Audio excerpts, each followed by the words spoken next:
Hello students, இன்னைக்கு நம்ம இந்த வீடியோல பார்க்க போற டாபிக் வந்து previous year gate questions on sliding window protocols part 1. So இப்போ இந்த வீடியோவில் நான் வந்து கேட் கொஸ்டின்ஸ் டிஸ்கஸ் பண்ணுறேன்னு நினைக்க வேணாம். இந்த கேட் கொஸ்டின்ஸ் பேஸ் பண்ணி நமக்கு வந்து நெட் கொஸ்டின்ஸ் கேட்பாங்க. ஸோ கேட் கொஸ்டின்ஸில் எந்தெந்த கேட் கொஸ்டின்ஸ்லாம் எடுத்து நெட் கொஸ்டின்ஸில் கேட்கலாம் அப்படின்னு சொல்லி பார்க்கும்போது ஒரு சில கொஸ்டின்ஸை நான் எடுத்திருக்கேன். ஸோ அந்த கொஸ்டின்ஸை வந்து ஃபுல்லாக கேட்க மாட்டாங்க, அதுலேருந்து ஒரு பார்ட் நம்ம கேட்க போகிறாங்க. நம்ம ஃபார்முலாஸ் தெரிஞ்சோம் அப்படின்னு சொன்னால் நம்ம வந்து ஈஸியாக சால்வ் பண்ணிடலாம். ஸோ அது பார்க்குறதுக்கு முன்னாடி நம்ம ஒரு கம்பேரிசன் பார்த்துக்கணும். So stop and wait, go back and selective repeat in terms of efficiency, buffers, sequence numbers, retransmissions, bandwidth. So efficiency, stop and wait வந்து 1/1 + 2a. இந்த 1 + 2aங்கிறது என்னது? Total capacity of the channel, அதுதான் வந்து 1 + 2a. ஸோ எல்லாமே டினாமினேட்டரில் அது வந்து ஃபிக்ஸட். இப்போ ஸ்டாப் அண்ட் வெயிட்டில் சென்டர் விண்டோ சைஸ் வந்து 1. So 1/1 + 2a. கோ பேக் என். ஸோ கோ பேக் என்ன, நம்ம எவ்வளோ பேக்கெட்ஸ் ட்ரான்ஸ்மிட் பண்ணுவோம்? n packets, n/1 + 2a. இப்போ செலக்டிவ் ரிப்பீட்டில் சப்போஸ் நம்ம n பேக்கெட்ஸ் ட்ரான்ஸ்மிட் பண்ணுறோம் அப்படின்னு சொன்னால் n/1 + 2a. ஓகேவா? ஸோ அதனால் இங்கே n எடுத்திருக்கோம். ஏன்னா அதோட கான்செப்ட் என்ன, சென்ட் பண்ணும்போது நம்ம n பேக்கெட்ஸ் தான் சென்ட் பண்ணுவோம். ஆனால் வந்து திருப்பி வந்து எந்த பேக்கெட் வந்து லாஸ்ட் ஆயிருக்கோ அதுக்கு மட்டும்தான் நம்ம ரீட்ரான்ஸ்மிட் பண்ண போகிறோம். சரியா? இப்போ பஃபர்னால் என்ன? இப்போ நம்ம யூஸ்வலாக இந்த 3 ப்ரோட்டோகால்ஸ், ஸ்லைடிங் விண்டோ ப்ரோட்டோகால்ஸில் பார்த்தீங்கன்னா அக்னாலஜ்மெண்ட் வர்ற வரைக்கும் நம்ம வந்தால் மட்டும்தான் நம்ம அந்த பேக்கெட்டை வந்து டிஸ்கார்ட் பண்ண முடியும். சப்போஸ் சென்டர் வந்து ஒரு பேக்கெட் அனுப்புகிறாங்கன்னா அந்த கரஸ்பாண்டிங் பேக்கெட்டுக்கு நமக்கு அக்னாலஜ்மெண்ட் வரணும். சப்போஸ் அக்னாலஜ்மெண்ட் வரல அப்படின்னு சொன்னால் என்ன பண்ணுவாங்க, சென்டர் அந்த பேக்கெட்டை வந்து திருப்பி அனுப்புவாங்க. ஸோ அதுக்கு தான் நமக்கு வந்து பஃபர் தேவைப்படுது ஸ்டோர் பண்ணுறதுக்கு. ஸோ அந்த அக்னாலஜ்மெண்ட் வர்ற வரைக்கும் அந்த ப்ரீவியஸ் பேக்கெட்டை நம்ம ஸ்டோர் பண்ணுறோம் இல்லையா, அதுக்கு தான் நம்ம பஃபர் தேவைப்படுது. ஸோ ஸ்டாப் அண்ட் வெயிட்டில் நமக்கு 2 பஃபர் தேவைப்படுது. கோ பேக் எந்த n+1 பஃபர்ஸ், சென்டர் சைடும் பார்க்கணும், நம்ம ரிசீவர் சைடும் பார்க்கணும் இல்லையா. ஸோ இப்போ பார்த்தீங்க அப்படின்னு சொன்னால் செலக்டிவ் ரிப்பீட்டில் சப்போஸ் n சென்டர் சைஸ் வந்து என்ன, நமக்கு வந்து ரிசீவர்லேயும் வந்து நமக்கு n அப்படின்னு சொல்லியிருக்காங்க, n+n பஃபர்ஸ். சரியா? இப்போ ஏன் இங்கே 1ன்னு வந்திருக்கு ரிசீவர் சைடு? ஏன்னா நமக்கு எப்படி மொத்தமாக வந்து n-ஐயும் சேர்த்து அனுப்பும் போது நமக்கு ஒரு ஸ்பேஸ் தேவைப்படுது. கரெக்டாக? சென்டர் வந்து n-ஐயும் மொத்தமாக சேர்த்து இது பண்ணுவாங்க. ஸோ இங்கே வந்து நம்ம என்னது, இங்கே எப்படி பார்ப்போம், நம்ம மொத்தமாக n-ஐயும் ரீட்ரான்ஸ்மிட் பண்ண போகிறது. இதில் என்ன லாஜிக்கு, இதில் வந்து ஒரு பேக்கெட் லாஸ் ஆனாலும் கோ பேக் என்ன நம்ம மொத்தமாக n பேக்கெட்ஸ் ட்ரான்ஸ்மிட் பண்ணுவோம். பட் இங்கே செலக்டிவ் ரிப்பீட்டில் அப்படி கிடையாது. எந்த பேக்கெட் நமக்கு லாஸ்ட் ஆகிடுச்சோ ஃபஸ்ட்டு n பேக்கெட்ஸ் அனுப்புனா கூட எந்த பேக்கெட் லாஸ்ட் ஆகிருக்கோ அந்த லாஸ்டான பேக்கெட் மட்டும் தான் திருப்பி அனுப்ப போகிறோம். ஸோ இதில் n+n. சீக்வன்ஸ் நம்பர்ஸ் அதே மாதிரி 1 + 1. ஸோ இதில் go back என்லேயும் n+1, selective ரிப்பீட்லேயும் n+n. ரீட்ரான்ஸ்மிஷன்ஸ் வந்து ஸ்டாப் அண்ட் வெயிட்டில் ஒரே ஒரு தடவை தான் நம்ம, ஏன்னா ஒரு பேக்கெட் அனுப்புகிறோம் அதுக்கு ரீட்ரான்ஸ்மிட் ஒன்று பண்ணுறோம். கோ பேக் என்ன n பேக்கெட்ஸ் அனுப்பலாம், திருப்பி ஒரு பேக்கெட் லாஸ் ஆனாலும் திருப்பி n பேக்கெட்ஸ் ரீட்ரான்ஸ்மிட் பண்ணுவோம். செலக்டிவ் ரிப்பீட்டில் என்ன பண்ணுவோம், எந்த பேக்கெட் லாஸ்ட் ஆகிடுச்சோ அது மட்டும் தான் நம்ம ரீட்ரான்ஸ்மிட் பண்ணுவோம். ஸோ அதனால் 1. ஸோ பேண்ட்வித் என்னது, ஸ்டாப் அண்ட் வெயிட்டுக்கு நமக்கு கம்மியாக தேவைப்படும். ஏன் அப்படின்னு சொன்னால் ஒரு நேரம் நம்ம ஒரு பேக்கெட் மட்டும் தான் அனுப்புகிறோம், அதுக்கு மட்டும்தான் அக்னாலஜ்மெண்ட் எதிர்பார்க்கணும். பட் கோ பேக் எண்ணில் பேண்ட்வித் நமக்கு ஜாஸ்தி தேவைப்படுது. ஏன் அப்படின்னு சொன்னால் நம்ம ஒரே நேரத்தில் n பேக்கெட்ஸ் அனுப்புகிறோம். ஸோ அதனால் இங்கே பேண்ட்வித் ஹை. செலக்டிவ் ரிப்பீட்டில் நம்ம n பேக்கெட்ஸ் அனுப்புகிறோம், ஓகேவா, ஆனால் திருப்பி நம்ம ரீட்ரான்ஸ்மிட் பண்ணும்போது n பேக்கெட்ஸையும் ரீட்ரான்ஸ்மிட் பண்ண மாட்டோம். ஒரு பேக்கெட் லாஸ் ஆனால் கூட செலக்டடாக எந்த பேக்கெட்ஸ் லாஸ் ஆகிருக்கோ அதை மட்டும்தான் ரீட்ரான்ஸ்மிட் பண்ண முடியும். ஸோ இது இங்கே வந்து மீடியம் பேண்ட்வித். சரியா? ஸோ இப்போ ப்ராப்ளம்ஸ்குள்ளே போகலாமா? இது வந்து first problem. If the bandwidth of the line is 2 Mbps, பீனா ஸ்மால் பீனா பிட்ஸ், ஓகேவா, கேபிட்டல் பீனா பைட்ஸ். இதுதான் இங்கே கன்வர்ஷன் தான் ரொம்ப முக்கியம். அங்கே தான் நமக்கு கன்ஃபியூஸ் ஆகும். ஃபார்முலா கூட நம்ம படிச்சிடலாம், பட் கன்வர்ஷன் ரொம்ப முக்கியம். RTT அப்படின்னு சொன்னால் round trip time. Okay, round trip டைம்னா என்ன? இப்போ சென்டர் வந்து ரிசீவருக்கு ஒரு பேக்கெட் அனுப்புகிறாங்க, ஓகேவா?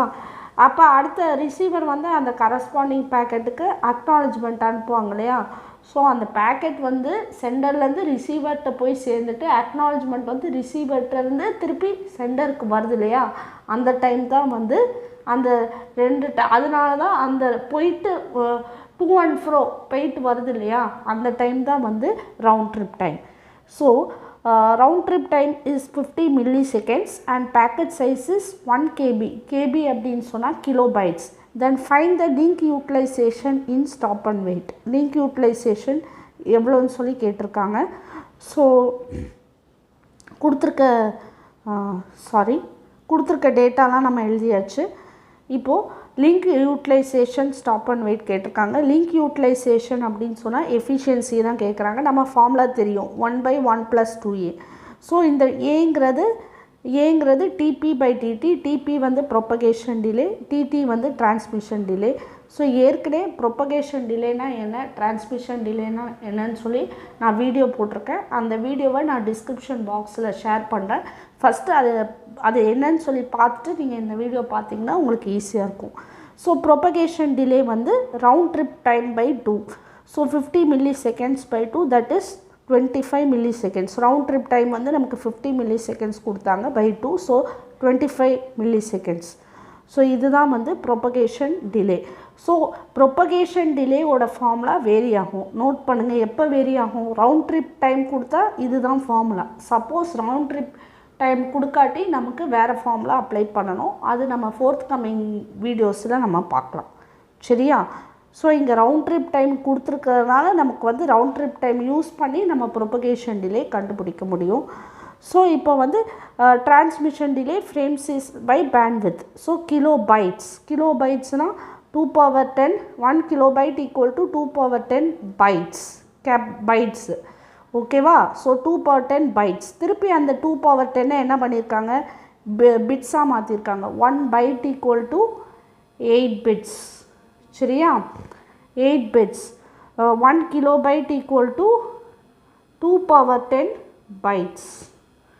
ஸோ அதனால தான் இங்கே வந்து 8 வருது, டிவைடட் பை 10 megabits/second. மெகாபிட்ஸ் அப்படின்னு சொன்னால் இன்ட்டு 10^6, 10 × 10^6 bits/second. மெகாபிட்ஸை பிட்ஸாக கன்வெர்ட் பண்ணியிருக்காங்க. So 4.096 milliseconds. So A = TP/TT. So 25 milliseconds divided by 4.096 milliseconds. So 6.10, சரியா? ஸோ நமக்கு என்ன கேட்டிருக்காங்க, எஃபிஷியன்சி கேட்டிருக்காங்க. ஸோ எஃபிஷியன்சி கேட்டிருக்காங்க அப்படின்னு சொன்னால் நம்ம வந்து என்ன பண்ணணும், பாருங்கள். ஸோ எஃபிஷியன்சி கேட்டிருக்கனால ஃபார்முலா வந்து 1/1 + 2a. So 1/1 + 2 × 6.10. So A = TP/TT. TP/TT calculate பண்ணி நமக்கு 6.10 வந்திருக்கு. ஸோ எஃபிஷியன்சி வந்து 0.075. ஸோ வந்து இதை இன் டேர்ம்ஸ் ஆஃப் பர்சன்டேஜ் நம்ம கொடுத்துக்கலாம், சரியா? பர்சன்டேஜ்னால் by 100. So 0.075 divided by 100. So divided by 100 அப்படின்னு சொன்னால் நமக்கு என்ன வரும், 0.75%. ஸோ எஃபிஷியன்சி வந்து பர்சன்டேஜில் கொடுப்போம் இல்லையா, அதனால். ஸோ அடுத்த ப்ராப்ளம் வந்து செகண்ட் ப்ராப்ளம் இது. ஸோ செகண்ட் ப்ராப்ளம் வந்து நமக்கு என்ன கொடுத்துருக்காங்க, மேக்ஸிமம் சேனல் கெப்பாசிட்டி எவ்வளோன்னு கேட்டிருக்காங்க. பேண்ட்வித் கொடுத்துருக்காங்க, megabits/second, small b bits. Propagation delay இங்கே டைரெக்டாக கொடுத்துருக்காங்க, 25 milliseconds. பேக்கெட் சைஸ் வந்து 1000 bitsன்னு கொடுத்துருக்காங்க. மேக்ஸிமம் சேனல் கெப்பாசிட்டி எவ்வளோன்னு கேட்டிருக்காங்க. If the frames are transmitted at maximum channel utilization. So நமக்கு வந்து என்ன கொடுத்துருக்காங்க, எஃபிஷியன்சி கேட்கல, மேக்ஸிமம் சேனல் கெப்பாசிட்டி எவ்வளோன்னு கேட்டிருக்காங்க, சரியா? 100% எஃபிஷியன்சி இருக்குது, ஆனால் அப்போ மேக்ஸிமம் சேனல் கெப்பாசிட்டி எவ்வளோன்னு சொல்லி கேட்டிருக்காங்க. 100% மேக்ஸிமம் சேனல் யூட்டிலைசேஷன் கொடுத்துருக்காங்க. நமக்கு வந்து மேக்ஸிமம் சேனல் கெப்பாசிட்டி எவ்வளோன்னு கேட்டிருக்காங்க. ஸோ இப்போ வந்து 2 விதமான டிரான்ஸ்மிஷன் இருக்குது. ஒன்று ஹாஃப் டூப்ளெக்ஸ், இன்னொன்று ஃபுல் டூப்ளெக்ஸ். ஹாஃப் டூப்ளெக்ஸ்னால் ஒன் வே கம்யூனிகேஷன், வாக்கி டாக்கியில் பண்ணுற மாதிரி. ஒரு நேரம் ஒருத்தர் மட்டும்தான் பேச முடியும், சென்டர் அல்லது ரிசீவர் மட்டும்தான் பேச முடியும். So capacity of the channel தான் கேட்டிருக்காங்க. Capacity of the channel formula வந்து standard formula bandwidth into propagation delay. So bandwidth into propagation delay. So 1 × 10⁻6 into 25 × 10⁻³ ஓகேவா. ஸோ இப்போ வந்து 25 ms கொடுத்துருக்காங்க. ஸோ நமக்கு வந்து இப்போ பார்த்திங்கன்னா பேக்கெட் சைஸ் வந்து 1000 bits கொடுத்துருக்காங்க. So bandwidth into propagation delay. So இதுதான் நமக்கு ஃபார்முலா. ஸோ நமக்கு பார்த்திங்க அப்படின்னு சொன்னால் இது 1 × 10⁻6 10 Mbps. இங்கே 25 ms இருக்குது. ஸோ மில்லி செகண்ட்ஸை செகண்ட்ஸாக மாற்றுறதுக்கு தான் இங்கே வந்து நம்ம என்ன பண்ணியிருக்கோம், 25 × 10⁻³ கொடுத்துருக்கோம். சரியா, இது செகண்ட்ஸில் இருக்குது, இதுவும் நம்ம செகண்ட்ஸாக கன்வெர்ட் பண்ணணும் அப்படின்னு சொல்லி தான். ஸோ ஆன்சர் வந்து நமக்கு பார்த்திங்க அப்படின்னு சொன்னால் 25 kbps. சரியா, kbps. இதுதான் ஆன்சர். இது ஹாஃப் டூப்ளெக்ஸ்னால். சப்போஸ் ஃபுல் டூப்ளெக்ஸ் அப்படி கேட்டாங்கன்னா இன்டூ 2. ஏன்னா சென்டரும் ரிசீவரும் சேம் டைம் டிரான்ஸ்மிட் பண்ண முடியும், பேச முடியும். இப்போ நம்ம ஃபோனில் கம்யூனிகேட் பண்ணும்போது சென்டரும் ரிசீவரும் பேரலாக பேச முடியுது இல்லையா. ஸோ ஃபுல் டூப்ளெக்ஸ் அப்படின்னா ஸோ ஆன்சர் வந்து ஸோ kbps, 50 kbps. சரியா, தட் இஸ் எப்படி வந்தது, 25 × 2.